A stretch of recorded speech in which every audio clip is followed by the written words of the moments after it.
Meditations for every day in the year by Bishop Richard Challoner. November 11th. He that doth not renounce all he possesseth cannot be my disciple.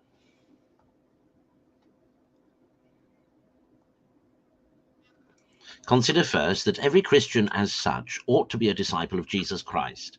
The very name of Christian implies as much, and the first Christians were originally known and distinguished by no other name than that of disciples, that is, of scholars and followers of this heavenly master. See then, my soul, what the character of a Christian obliges thee to, by the declaration of the Son of God himself. If thou wilt be a disciple of Christ, if thou wilt be a Christian indeed, and to the purpose of securing to thyself that happy eternity with the living God that is prepared for Christ's true disciples, thou must renounce all things else, how near or dear soever they may be to thee, to follow him. Thou must renounce them, if not in effect, at least in affection, by taking off thy heart from them and transferring it to thy only sovereign good. And thou must renounce them in effect too, as often and as far as they stand in thy way, so as to hinder thee from following Christ.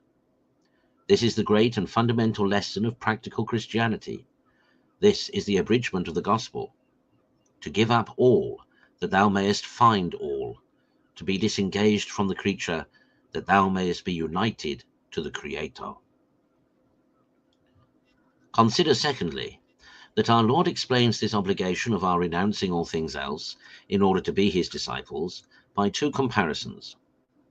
The one of a man who purposes to build a tower, but first sits down to reckon up the charges to see if he has wherewithal to finish the work.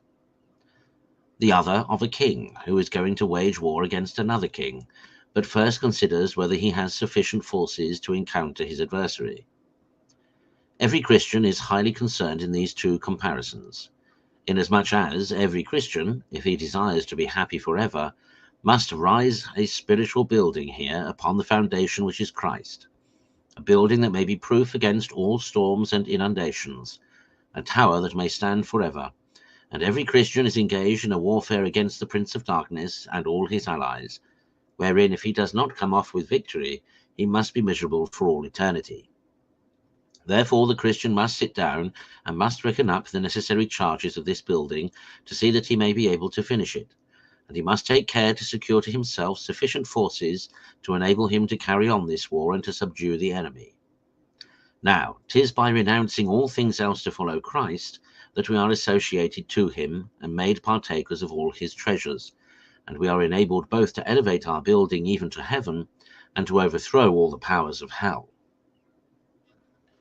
Consider thirdly how true it is that our affections to the things of this world are indeed the chiefest hindrance to us. As well in carrying on our spiritual building as in our conflicts with our spiritual enemies. The builder will make no progress in his building if, instead of applying himself seriously to the work he has undertaken, he loses his time in amusing himself about other things, nothing to his purpose, or if he has taken little or no care to procure the necessary materials, or even suffers his hands and feet to be shackled when he should be at work. 'Tis the case of all such Christians as have not yet mortified their affections to the things of the world. These, alas, take up their thoughts, these employ their time. What should be expended in carrying on the great building is all wasted upon these, and the builder lies grovelling upon the earth, tied down with the chains of his misplaced affections. And as for the wrestling in which we are engaged with the spirit of wickedness, it is no less certain that nothing gives them a greater hold on us than our unmortified affections to these worldly toys. It is like carrying a load of clothes about us when we are to wrestle with one that is stripped, who will be sure by that occasion to have the advantage of us. Therefore, we who are to wrestle with the devil, who is naked, must fling off our garments with St. Gregory, by renouncing our worldly affections, or we shall be sure to be brought down by him. Conclude to make it thy perpetual study to take off thy affections from all things of the earth, and to disregard the creature, that thou mayest find the Creator. And seeing that a great grace is required for this, which may untie the soul from all that is not God, and carry her up upon the wings of the dove to rest eternally in him, continually pray for his grace.